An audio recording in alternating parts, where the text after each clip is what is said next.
मैं टीचर संगीता सिंह और आज हम पढ़ने वाले हैं कक्षा 10वीं विषय हिंदी का पाठ 5.3 सील के बैरवै छंद, जिनके कवि हैं शेषनाग शर्मा सील जी। अभी तक हमने खंड अ और खंड ब के पद्यांश के अर्थों का क्या कर लिया था, अध्ययन कर लिया था। आज हम अध्ययन करने वाले हैं खंड सा मैके म ससुराल के सुरता। तो चलिए पद्यांश के अर्थों की शुरुआत करते हैं। तो सबसे पहले हम किसको पढ़ लेते हैं, पद्यांश को पढ़ लेते हैं। तन एति मन ओति अड़बड़ दूर, रही रही नैना नदिया बाढ़े पूर, मन मछरीला कैसे परिगे बान, सब दिन मोर रहीस अब होगी आन। कहने का मतलब है अभी तक हम लोगों ने जितने भी पद्यांश है सबके कठिन शब्दों का जो है वो सरल रूप तैयार कर लिया था, लेकिन यहाँ पर इस पद्यांश में मुझे ऐसा नहीं लगता है कि कोई भी जो है वो कठिन शब्द है जिसका अर्थ जो है हमको मालूम नहीं है। ठीक है, तो चलिए शुरुआत करते हैं किससे, संदर्भ, प्रसंग और व्याख्या से। तो संदर्भ में वही बातें आ जाएंगी। संदर्भ में क्या लिखेंगे, पाठ के नाम को लिखेंगे और किसको लिखेंगे, कवि के नाम को। तो संदर्भ प्रस्तुत पद्यांश पाठ हिंदी के 5.3 सील के बैरवै छंद से लिया गया है, जिनके कवि कौन है, शेषनाग शर्मा जी सील है। इस तरीके से हम क्या करके संदर्भ को क्या कर लेंगे, पूर्ण कर लेंगे। लेकिन अब फिर यहाँ पर हमारा क्या बदल जाएगा, जो है वो प्रसंग बदल जाएगा। अभी तक हमने जो है वो विदा के बेरा करके पहले वाले में देखा था। उसके बाद जो है वो मैके में जो है वो ससुराल का सुरता के बारे में जो है प्रसंग हमने लिखा हुआ था। अभी जो है वो प्रसंग हमारा बदल जाएगा, जिसमें हमको क्या लिखना पड़ेगा, मैके में ससुराल को सुरता का जो है वो वर्णन किया गया। इसको हमको क्या करना पड़ेगा, इसमें लिखना पड़ेगा। तो प्रसंग में हम लिख देंगे। अब उसके बाद हम क्या लिखेंगे, व्याख्या लिखेंगे। तो व्याख्या में क्या लिखेंगे, देखिए एक एक लाइन को पढ़ते जाते हैं, फिर हमको जो है वो अर्थ सरल हो जाता है। तन एति मन ओति अड़बड़ दूर, यहाँ पर जो है वो ब्याही बेटी जो है वो ससुराल में जो है वो या ससुराल को जो है वो याद करती, चूंकि वो भी वो कहाँ बैठी है, मैके में ससुराल के सुरता। अभी वह कहाँ पे है, मायके में। तो मैके में जो है किसको याद कर रही है, ससुराल को याद कर रही है। और ससुराल को याद करते उसके जो मन में विचार आ रहे हैं उसको बता रही है। क्या बता रही है वो, कि तन एति मन ओति अड़बड़ दूर, कहने का मतलब है मेरा शरीर यहाँ है लेकिन मेरा मन यहाँ से बहुत दूर है। उसके बाद आगे, रही रही नैना नदिया बाढ़े पूर, कहने का मतलब है वह कह रही है कि मेरी आंखों से आंसू इस तरीके से बह रहे हैं जैसे मान लो नदी में क्या आ गई हो, बाढ़ जो है वो आ गई हो। आगे देखते हैं, मन मछलीला कैसे परिगे बाण, यहाँ पर वह कह रही है कि मेरे जो मन रूपी मछली को जो है पता नहीं कौन सा जो है वो बाढ़ लग गया है। आगे देखते हैं, सब दिन मोर रहीस अब होगे आन, अब वह अपने मन को कह रही है कि सदा तो वह क्या था, मेरा था, अब पता नहीं जो है वो अब और किसी और का हो गया है। फिर से इसको एक बार रिपीट कर देती हूँ मैं। नायिका कहती है या जो स्त्री है, जो ब्याही बेटी है, वह कह रही है कि मेरा शरीर यहाँ है लेकिन मन जो है वो मेरा यहाँ से बहुत दूर है। मेरे आंखों से जो है वो आंसू इस तरीके से बह रहे हैं जैसे मान लो नदिया में क्या आ गई हो, बाढ़ आ गई हो। मेरे मन रूपी मछली को पता नहीं कौन सा जो है वो बाढ़ लग गया है। यह मन सदा तो मेरा था, अब पता नहीं जो है वह किसका हो गया है। तो इस तरीके से हमारी क्या हो जाएगी, व्याख्या जो है पूर्ण हो जाएगी। अब हमको क्या लिखना है, विशेष लिखना है। तो विशेष में हम देखेंगे तो वही बैरवै छंद है, प्रसाद गुण है। जो दूसरे वाले में प्रसाद गुण था तो दूसरे वाले में इसमें भी कौन सा गुण है, प्रसाद गुण है। साथ यहाँ पर जो मन मछली है, यहाँ पर जो है वो कौन सा अलंकार है, तो यहाँ पर जो है वो रूपक अलंकार है, क्योंकि उपमेय को उपमान पे क्या किया गया है, आरोप किया गया है, इसलिए यहाँ पर जो है वो रूपक अलंकार का जो है प्रयोग किया गया है। साथ ही देखिए यहाँ पर दूर और पूर करके बाण और आन करके आया है, तो ये कौन सी कविता है, तुकांत कविता है। तो इस तरीके से हमारा क्या हो जाएगा, विशेष भी जो है वो पूर्ण हो जाएगा। अब देख लेते हैं दूसरे पद्यांश को। दूसरे पद्यांश में जो है वो ब्याही बेटी क्या कहती है उसको इस पद्यांश के माध्यम से देख लेते हैं। तो सबसे पहले किसको पढ़ लेते हैं, पद्यांश को पढ़ लेते हैं।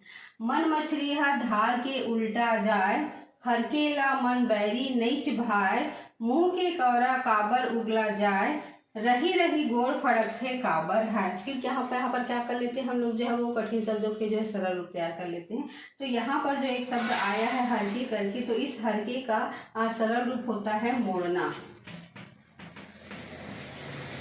मोड़ना। और देख लेते हैं यहाँ पर जो कौन सा कठिन शब्द है करके, तो यहाँ पर तो सब जाने पहचाने हुए शब्द हैं, जैसे गोड़ जिसे क्या कहा जाता है, पैर कहा जाता है। इस प्रकार से हमारे क्या आ चुके हैं, कठिन शब्द के जो है वो सरल रूप आ चुके हैं। अब हम इनका क्या तैयार करते हैं, व्याख्या तैयार करते हैं। मन मछली हा धार के उल्टा जाए। यहाँ पर जो है ब्याही बेटी कहती है कि मेरा मन जो है वो मछली के समान तड़प रहा है, जो धारा की क्या हो रहा है, विपरीत जो है वो बह रहा है। हरके ना मन बैरी नहीं चिभाए, मतलब मैं अपने मन को कितना भी मोड़ने का प्रयास कर रही हूँ, लेकिन वह कहाँ जा रहा है, ससुराल की ओर जो है वो भागता है। मुंह के कवरा काबर उगला जाए, वह कह रही है कि मैं जब खाना खाती हूँ तो मेरे मुंह का जो कौर है वह क्या होता है, बार बार जो है बाहर निकल करके आ जाता है, मतलब अकेले खाया खाना नहीं जाता है। रही रही गोड़ फड़कते काबर है, रह रह करके जो है वो मेरा पैर फड़कता है, और ऐसा क्यों हो रहा है मुझे समझ में नहीं आ रहा है। फिर से इसको एक बार मैं रिपीट कर देती हूँ। बेटी जो ब्याह करके गई है, मायके में है, वह ससुराल को याद करते हुए कहती है कि मेरा मन जो है वो मछली के समान क्या हो रहा है, तड़प रहा है, वह जलधारा के विपरीत क्या हो रहा है, बह रहा है। जलधारा के विपरीत कहने का मतलब है मायके में है तो उसे ससुराल की याद नहीं आनी चाहिए थी, लेकिन अभी क्या है, वह मायके में है लेकिन उसको किसकी याद आ रही है, ससुराल की जो है वो याद आ रही है। तो इसी को यहाँ पर बोला गया है कि जलधारा के विपरीत क्या कह रही है, वो बह रही है। हरके ला मन बैरी नहीं चिभाए, मतलब मैं इस मन को कितना भी मोड़ने का प्रयास करूं, वह ससुराल की ओर क्या होता है, भागता है। मैं खाने का प्रयास करती हूँ, वह खाना भी क्या होता है, बार बार जो है वो निकल करके आ जाता है, मुझे अकेले खाना खाया नहीं जाता है। रह रह करके मेरा पैर फड़कता है, और ऐसा क्यों हो रहा है मुझे समझ में नहीं आता है। अब हम किसको देख लेते हैं, विशेष को देख लेते हैं। तो विशेष में तो वही बातें हो जाएंगी, बैरवा छंद हो जाएगा।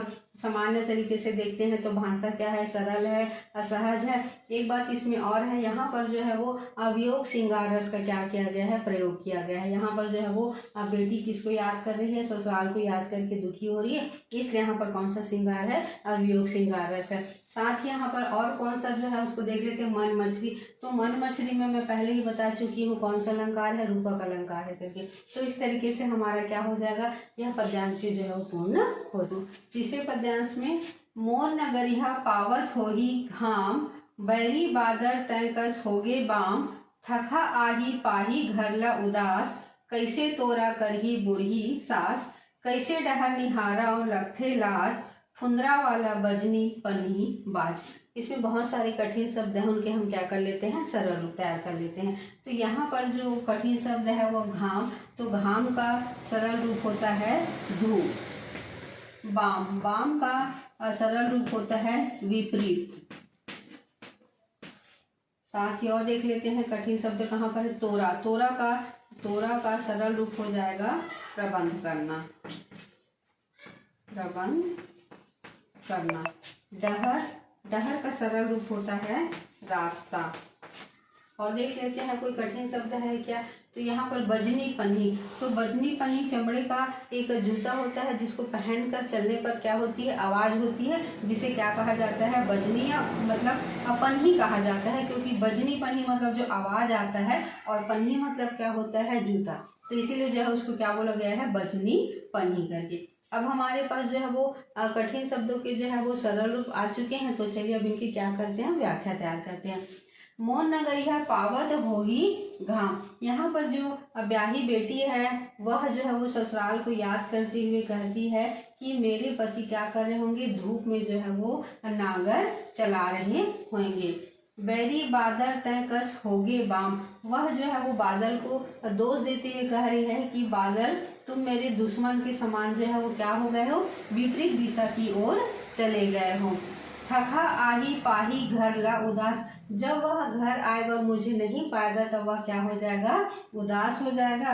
कैसे तोरा करही बूढ़ी सास, वह सोच रही है कि जो बूढ़ी सास है वह जो है वो कैसे प्रबंध करेगी। कैसे डहर निहारा और लखथे लाज, की कहती है कि जब मैं उनकी प्रतीक्षा करती हूँ तो मुझे शर्म आती है, उनके फुंदरे वाले जूते की आवाज का ध्यान आ जाता है। फिर से इसको एक बार रिपीट कर देती हूँ मैं। बेटी कहती है कि मेरा पति धूप में नागर चला रहा होगा, बैरी बादल भी दुश्मन के समान जो है वो विपरीत दिशा में चले गए हैं। जब मेरा पति घर आएगा थक करके और जब मुझे नहीं पाएगा तब वह क्या हो जाएगा, उदास हो जाएगा।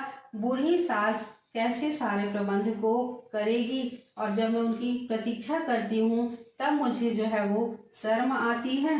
उनके खुंदरे वाले जूते की ओर मेरा ध्यान चले जाता है।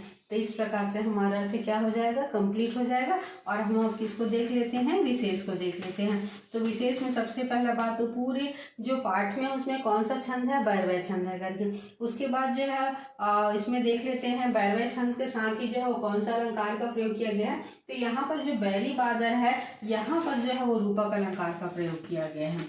आरोप किया गया है उपमेय में उपमान का, इसलिए जो है वो यहाँ पे कौन सा अलंकार है, रूपक अलंकार है। और साथ ही जो है वो माधुर्य गुण है, भाषा जो है वो सरल है और सहज है। तो इस तरीके से हमारा जो है वो शील के बैरवै छंद के जो है वो तीनों खंड क्या हो चुके हैं, पूर्ण हो चुके हैं। और आने वाली वीडियो में जो है हम प्रश्नों के उत्तर को जो भाषा के बारे में है और पाठ से के सभी प्रश्नों को हम क्या करेंगे, सॉल्व करेंगे। तो इस तरीके से हमारा ये पद्यांश का अर्थ क्या हो गया है, पूर्ण हो गया है।